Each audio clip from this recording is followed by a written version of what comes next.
Assalamualaikum ya, salam sejahtera, salam kuasa ketiga ya. So kita lari sedikit daripada topik PRN Negeri Sembilan hari ini. So petang tengah hari tadi sebenarnya saya ada buat live lah. So live ni jadi pelengkap kepada live tersebut, bahagian kedua. So dalam live tadi, petang tadi, anda boleh rujuk ya, ataupun anda boleh tunggu saya upload di YouTube Regi Jesse Ritaudin. Tajuk dia ialah Komplot Anti Zahid. Jadi anda wajib tonton. Di situ saya cerita apa yang berdasarkan maklumat ya, sahih atau tidak tu cerita lain lah. Saya pun tak boleh beri jaminan 100% ini saya, tapi sekadar kisah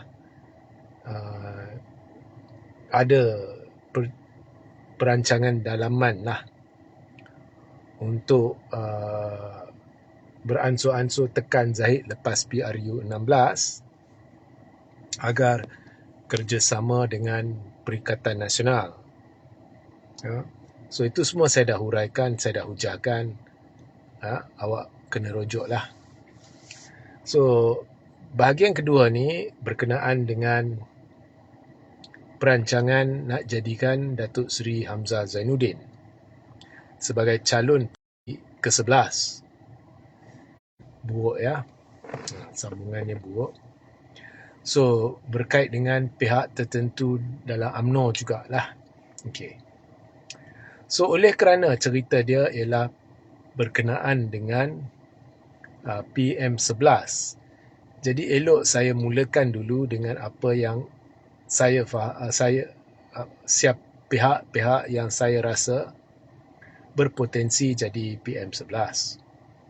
Now of course, dua pihak yang berpotensi jadi PM11 ataupun lepas PRU 16, dua pihak yang berpotensi jadi PM yang paling utama ialah Datuk Seri Anwar Ibrahim, maknanya dia kekal PM, dia kekal PM10, atau Zahid menjadi PM bermakna Zahid jadi PM11. So dua senario ni tak boleh dinafikan. Kalau Anwar kekal PM10, saya tak ada masalah. Kalau Zahid menjadi PM11, saya tak ada masalah. Kemudian orang bertanya, ada tak orang-orang lain ada potensi jadi PM? Ya, PM material lah kita panggil. Yes, kalau di belah pembangkang, PM material yang bersesuaian dengan zaman lah. Saya ni jenis, saya cerita bersesuaian dengan zaman sekarang berdasarkan lanskap politik. So saya konsisten dari dulu lagi saya beritahu bersesuaian dengan zaman ialah Anwar, Zahid, dan kalau dari pembangkang iaitu Datuk Seri Hamzah Zainuddin.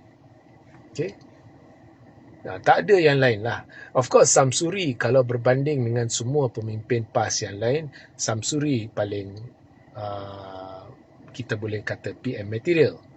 Tapi itu kalau kita banding dengan pemimpin PAS.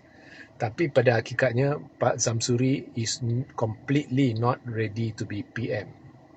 Kemudian ada orang tanya bagaimana dengan Khairi Jamaluddin. Ya, Khairi is PM material. Tapi saya rasa belum lagi masanya. Tapi that also, ya, itu pun kadang-kadang bila kita buat kejutan dan tiba-tiba ambil orang yang muda seperti Khairi jadi PM, it can be good sebab dia jadi satu faktor ya, you know, dia kocak ya cara pemikiran lama dan it can be good, it can be a good thing lah. Okay. So anyway, Khairi pun PM material, tapi buat masa ni saya rasa yang duduk di tangga-tangga atas ni, kalau dari persekitaran kerajaan yang ada, is either Anwar atau Zahid, dua-dua PM material. Kalau dari pembangkang is Hamzah Zainuddin lah. So saya berhenti takat itu. Okay. Now, PAS dari dulu, dan saya pertama yang bongkar 2 tahun lepas, lebih 2 tahun lepas, dan sekarang makin lama makin orang sedar maklumat saya tepat. PAS nak Hamzah jadi pengerusi Perikatan Nasional dan calon Perdana Menteri dan Ketua Pembangkang. Okay. So, jika contohnya Hamzah jadi pengerusi Perikatan Nasional dan seterusnya mengemudi Perikatan Nasional menuju PRU 16 dan dia akan jadi calon Perdana Menteri. Itu pada ketika PAS masih sedang merasa megah diri kerana wujud gelombang hijau. Itu pada masa PAS masih kuat. PAS Bersatu semua masih kuat. Ada gelombang hijau, PAS megah. Dia nak Hamzah. So, PAS jangka PRU 16, PAS Perikatan akan menang lagi besar. Okay. Mereka dah dapat sokongan Melayu. Mereka cuma perlu dapat cara dapat sokongan bukan Melayu. Kemudian kalau mereka letak Hamzah sebagai muka Perikatan Nasional, orang bukan Melayu akan sokong dan akhirnya Perikatan akan terajui negara, Hamzah akan jadi Perdana Menteri. So pada masa itu ada gelombang hijau dan sebagainya. Tapi banyak sudah berubah. Saya pun dedah benda ni, tapi saya juga yang dedah Perikatan akan jatuh. Dan kalau yang dah lama ikut saya, anda pasti mula sedar jangkaan saya semua menjadi. Saya beritahu cara berkempen dan cara bergerak Perikatan ni akan akhirnya menghalau pengundi muda yang merupakan pengundi sasaran atau majoriti 39 tahun ke bawah. Dan benda tu sedang berlaku. Saya yang beritahu pergelutan dalaman yang wujud dalam Bersatu dan juga Perikatan Nasional akan lambat laun dilihat oleh majoriti pengundi Melayu dan mereka akan rasa meluat kerana Perikatan naik atas tiket, atas agenda penyatuan. Mereka menjaja penyatuan Melayu, jadi orang sudah akan tidak yakin benda ni akan berlaku. Tapi PAS ni dia jenis ketegak, dia takkan dengar. Dia kalau dah megah, dia ni jadi lain, rupa mereka ubah. Okay? So mereka megah, mereka nak Hamzah naik. Akhirnya apa yang berlaku? Satu-satu yang saya beritahu menjadi realiti. Apa yang berlaku dalam Bersatu ialah pergelutan antara kem Azmin dengan kem Hamzah yang saya cerita dulu menjadi, dan Muhyiddin pecat Hamzah.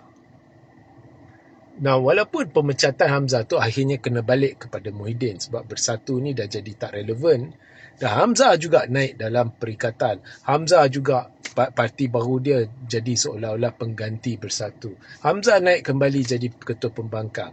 So walaupun semua tu berlaku, tetapi dalam bahasa Inggeris kita kata the damage is done. So orang bukan Melayu, orang Melayu semua nampaklah pergelutan yang berlaku dan ramai menjarakkan diri dari Perikatan Nasional kerana tidak yakin dengan agenda penyatuan. Kerana hampa dengan PAS, kerana mereka telah lihat rupa PAS yang lain yang sebelum ni mereka tak lihat, iaitu bergelut kuasa dan kedudukan, dan di mana ada PAS, di situ ada perpecahan dan macam-macam lagi. So itu saya tak nak masuk mendalam lah, tapi secara amnya orang sudah tidak yakin dengan PAS, ramai orang Melayu sudah tidak yakin dengan PAS. Pengundi muda ni mereka boleh banding lah cerita-cerita dari persekitaran kerajaan, cerita-cerita dari persekitaran pembangkang sekadar pak serang, banyaknya putar belit, banyaknya isu agama bangsa dilihat menerusi kacamata kaum, ada kalanya perkauman. Tapi kalau berlaku kerajaan, bila dia hujah balas, ada fakta, ada ni, ada itu. Jadi mereka ni bukan pentaksub, mereka banding dan mula tidak mengendahkan PAS. So PAS ni dia sebenarnya telah hilang sokongan yang dia dapat dulu pada PRU 15 dan PRN 6 negeri. Sokongan tambahan tu dah tercicir. Maknanya ada penolakan. Dan gelombang hijau tidak wujud. Dan sokongan ini beralih kepada UMNO. Dan mungkin amanah ke apa saya tak tahulah, tapi banyaknya kepada UMNO. So PAS dalam keadaan teruk, dia tidak lagi dalam keadaan kuat seperti lepas PRU 15 dan PRU 16. Malah kalau berbanding dengan semua gabungan, barisan, pakatan dan perikatan paling teruk sekarang. Okay. Dan dia jadi side player. Maknanya pada PRU 16, kalau kita cerita Solo, ya, Perikatan Solo, Barisan Solo, PA Solo, perikatan akan jatuh mendadak. Itu saya dah ramal berulang kali. Mungkin daripada 74 dia jatuh kepada 40 lebih ke 30 lebih. Ya. Dan banyaknya akan pergi kepada Barisan Nasional. Okay.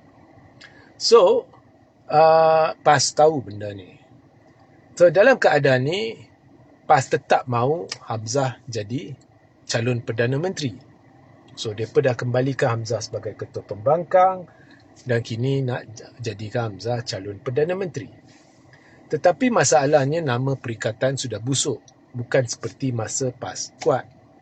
So, perikatan ni, PAS ni tahu dia tak boleh singkirkan Bersatu. PAS tidak boleh, ya, dengan gerakan, dengan MIPP ada persetujuan, boleh singkirkan Bersatu. Tak boleh. Dia bukan mudah macam tu. Jadi Bersatu sudah jadi macam macam bagi parti yang tak suka Bersatu lah, macam kudis lah, awak tak boleh buang. Ya. Bagi Bersatu pula, dia bukannya suka sangat duduk dalam perikatan. Tapi kalau perikatan kalau Bersatu berpendapat perikatan telah membuat jahat dengan dia, dia pun of course mungkin berbuat perangai saya tak mau keluar lah. Ya. So perikatan ni jadi masalah buat PAS. Ya, kalau dia nak bawa perikatan naik, dia kena bawa Bersatu naik lepas PRU 16. Tak boleh. Ya. Lagipun parti wawasan Hamzah bermusuh dengan parti Bersatu. Bersatu pula serang PAS pada PRN Negeri Sembilan. Jadi tak boleh lah. Awak lihat di Negeri Sembilan, duduk dalam gabungan yang sama pun jadi dalca. Tak masuk akal apa yang berlaku di Negeri Sembilan. Bersatu duduk dalam gabungannya sama dengan PAS dan wawasan, tapi bertembung pada PRN Negeri Sembilan. Orang Melayu lagi keliru, lagi marah. Kita lihatlah keputusan pada PRN Negeri Sembilan. Saya jangka perikatan akan kena teruk. So itu yang berlaku. So of course benda ni tak boleh dibawa ke PRU 16 dan seterusnya lepas PRU 16 ia tak boleh dibawa. Jadi PAS perlukan alternatif. Dalam keterdesakan PAS, dia pergi merayu kepada UMNO nak kerjasama. UMNO tak layan sangat kat Johor. Tapi di Negeri Sembilan, UMNO dah tahulah kerusi-kerusi sasaran dia, Barisan Nasional, 25 kerusi. Dia yakin dengan 25 kerusi itu dia boleh menang majoriti mudah. Jadi oleh kerana PAS mendesak sangat dan dia war-warkan pelbagai kenyataan secara terbuka, banyaknya juga sebenarnya meleset ataupun tidak tepat. Sampai Zahid kena keluar kenyataan, jangan percaya sepenuhnya apa yang Hadi kata. Kena, ya, ada yang kita ada persefahaman, bukan ada kerjasama rasmi dan sebagainya. Ya. So PAS nampak terdesak sangat sampai buat kenyataan seolah-olah memerangkap UMNO lah. Saya sebagai pemerhati, itu gambaran yang saya dapat lah. Sampai Zahid kena keluar kenyataan macam tu.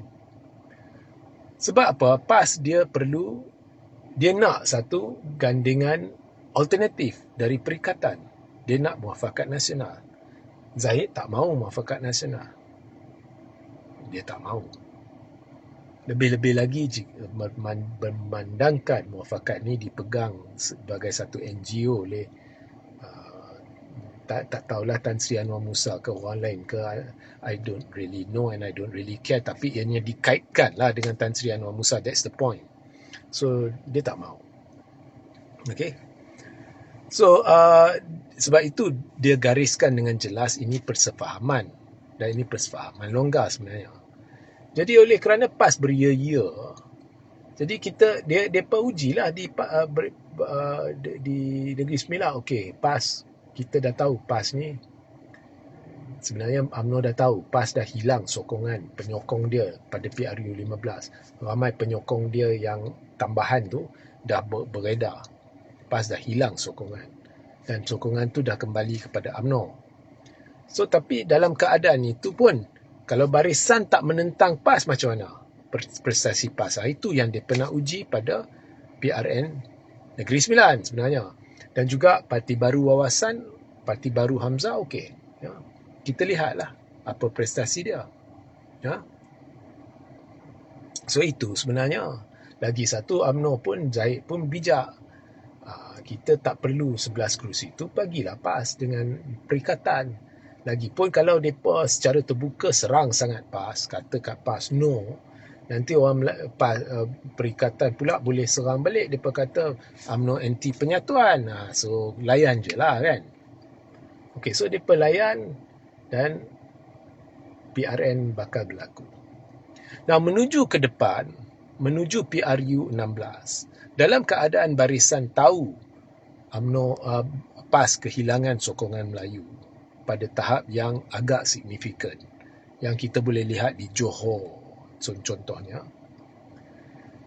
barisan tidak akan buat kerjasama rasmi dengan perikatan. Barisan tetap masuk solo, tapi barisan tidak akan bertanding 222 kerusi. Barisan kira UMNO lah, UMNO MCA-MIC lah, sebab barisan dulu sebelum PRU 14 dia ada parti-parti Sabah Sarawak. So saya cerita barisan sekarang lah, iaitu MCA, MIC, UMNO tidak pernah bertanding 222 kerusi. Jadi barisan tetap akan masuk solo pada PRU 16 dengan kerusi-kerusi yang dia mahu. Selebihnya, kalau PAS nak bertanding, dia takkan bertembung lah. Kalau ia pun PAS nak bincang, dia akan beritahu, okey PAS, ini kerusi yang kita nak. Kalau selebihnya korang tak mau bertembung, tak apa, kita tak akan bertembung. Tapi kalau kerusi-kerusi ni korang masuk, kita kena bertembung. Okey? Itu yang barisan akan buat. Sebab barisan tahu sokongan Melayu dah bersama dia. Dia bukan perlu sangat PAS. Kita boleh lihat benda tu di Johor. Di Johor saya terbukti benar. Jadi itu yang akan berlaku.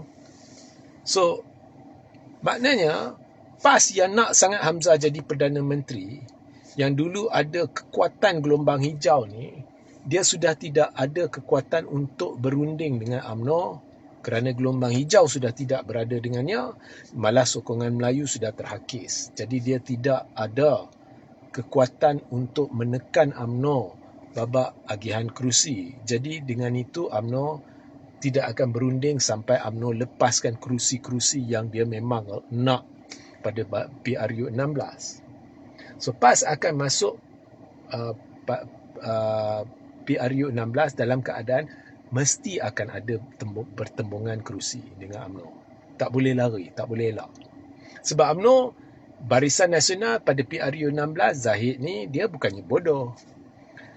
Tujuannya adalah untuk meningkatkan pegangan kerusi Barisan Nasional. Barisan bukan nak lawan sangat dengan PH. Dia bukan nak lawan sangat, dia cuma nak perkukuhkan kedudukan dia sebagai satu gabungan. Dan dia tahu dia boleh rampas banyak kerusi dari perikatan. Dan dia tahu perikatan PAS ni, pada PRU 16, dia akan nak juga pertahan kerusi-kerusi tertentu. Jadi mesti akan berlaku pertembungan. Okay? Itu tak boleh elak. So tidak akan berlaku kerjasama lah dengan perikatan. Tak akan berlaku. Okay? Cuma buat masa ni dia pelayan lah, tengoklah macam mana Negeri Sembilan, kemudian Melaka, tengoklah macam mana, ya. Depa tunggu, ambil sikap tunggu dan lihat lah. Okay. So tujuannya PRU 16 barisan nak tingkatkan perolehan kerusi. Sebab barisan tahu, Zaid tahu barisan ni dia boleh mencecah 50 kerusi. Sila Hari Bulan mencecah 60 kerusi. Perikatan akan jatuh. Okay. Pakatan mungkin akan jatuh sikit. Tapi pakatan ni jangan pandang remeh. Dia tetap kuat. Okay. Jadi barisan dan pakatan akan jadi main player. Perikatan akan jadi side show. Okay. So, dalam senario ni, lepas PRU 16, adalah watak-watak dalam PAS ni, sama ada bekas UMNO ke ataupun dari PAS ni, peringkat-peringkat tertentu. Mereka ni dah lama berbincang dengan peringkat-peringkat tertentu dalam UMNO, termasuk dengan pemuda dan sebagainya, pihak-pihak tertentu. Jadi adalah pengaruh kumpulan ni untuk nak tekan Zahid agar PAS dengan UMNO bekerjasama. Dan lepas PRU 16, tekanan terhadap Zahid dijangka meningkat dari kumpulan-kumpulan ni. Untuk lebih lanjut, awak rujuk live sebelum ni, saya dah jelaskan lebih lanjut berkenaan dengan apa yang saya faham sebagai komplot anti Zahid. So, kumpulan-kumpulan ni akan tekanlah Zahid. Perlu perikatan dengan UMNO kerjasama, barisan kerjasama. Tapi bila kita cerita perikatan dengan barisan kerjasama, perikatan nak Hamzah jadi calon Perdana Menteri. Sebab PAS dah jadi dalam keadaan lemah. Dia mesti, lepas PRU 16, mesti ada calon Perdana Menteri dia sendiri. Kalau tidak, dia sentiasa akan duduk bawah bayang UMNO. Tapi UMNO akan jadi lebih kuat. Jadi untuk perancangan itu berjaya, perikatan perlu menang banyak kerusi. Perlu menang besar. Buat masa ni nampaknya benda tu tidak akan berlaku. Jika perikatan menang besar, UMNO tidak meningkat, barisan tidak meningkat, itu cerita lain lah. Tekanan terhadap Zahid adakan hebat untuk Hamzah jadi Perdana Menteri. Okey, tapi dalam keadaan sekarang kita lihat barisan akan kuat. So, inilah dilema sekarang yang dihadapi oleh PAS. Okay. Now, maknanya amat sukar untuk Hamzah jadi Perdana Menteri lepas PRU 16. That's why, Hamzah kalau dia bercita-cita nak jadi Perdana Menteri, and I have no problem with that. Tapi, dia kalau memikirkan PRU 16, dia akan satu daripada dua benda akan berlaku. Sama ada dia betul-betul akan berjaya menjadi Perdana Menteri atau dia akan rosakkan masa depan dia sebagai ahli politik. So Hamzah dia kena fikir jangka panjang. Dan untuk berfikir jangka panjang ni, untuk jangka pendek, dia kena terima hakikat bahawa jika perikatan nak kerjasama dengan Barisan Nasional, dia kena sokong penuh Zahid jadi Perdana Menteri. Now, dan so itu cerita dia. Dan kumpulan dalam UMNO ni yang hendak tekan Zahid ni, yang anti Zahid ni pun, dia tak boleh cakap banyak lah kalau perikatan tak menang besar. Tapi saya berpendapat Zahid tidak yakin, atau puak Zahid yang mengawal kepimpinan tertinggi UMNO pun tidak yakin dengan PAS. PAS ni dah ada impian macam ni. Awak tengok bila ada PAS ada masalah. PAS dulu dengan semangat, PAS kemudian lepas langkah Sheraton, PAS sekarang dengan Bersatu, sentiasa ada masalah. PAS sekarang, walaupun kerjasama longgar dengan UMNO pun, di Negeri Sembilan pun ada masalah dah. So di mana ada PAS, bagi saya di situ ada masalah. So saya berpendapat puak Zahid ni dia tidak yakin dengan PAS. Jadi kalau selepas PRU 16 barisan bekerjasama dengan PAS atau Perikatan Nasional atau apa bentuk yang akan wujud lepas itu, dia akan nampak masalah besar. Ya, akan ada pergelutan siapa jadi Perdana Menteri dan macam-macam masalah. Tapi kalau dia Zahid kerjasama dengan PH, ia lebih senang, lebih mudah. Dia antara Anwar dengan Zahid. Dan ianya akan jadi pertimbangan siapa lebih banyak kerusi. Tapi so dalam keadaan tu Zahid akan lihatlah. Apakah cerita dengan Pakatan Harapan, apa cerita dengan Perikatan Nasional. Dan Perikatan Nasional, jika dia tidak menang besar, jika dia merosot, gandingan Barisan Nasional dengan Perikatan akan menjadi lebih lemah berbanding dengan gandingan barisan dengan PH. So persoalannya ialah, adakah Zahid lebih selesa dengan Perikatan atau dengan PH? Kalau Zahid bergerak ke arah Perikatan, keadaan lebih harmoni dalam UMNO. Sebab puak-puak anti Zahid ni, dia tidak akan buat bising. Cuma, PAS tidak bolehlah tuntut Hamzah jadi Perdana Menteri. Tak boleh. Dia kena setuju Zahid jadi Perdana Menteri. Ya? Dan Sabah dan Sarawak akan sokong juga Zahid. Tapi, kalau Zahid pergi ke hala Pakatan Harapan, akan ada tekanan dari dalam UMNO menentang Pakatan Harapan. Ya. So itu akan jadi masalah juga. Okey.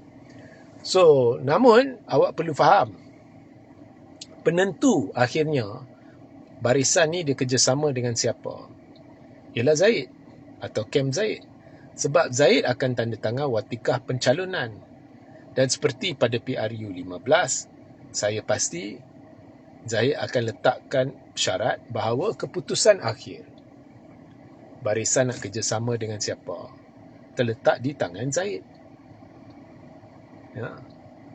Jadi pemilihan calon untuk PRU 16, Zahid akan lebih teliti kali ini untuk pastikan akhirnya calon-calon yang menang, maknanya barisan MP, dan dijangka ramai akan menang, ya, lebih 50, mungkin sampai 60 akan menang dari barisan ni, semuanya orang, majoritinya orang kuat Zahid.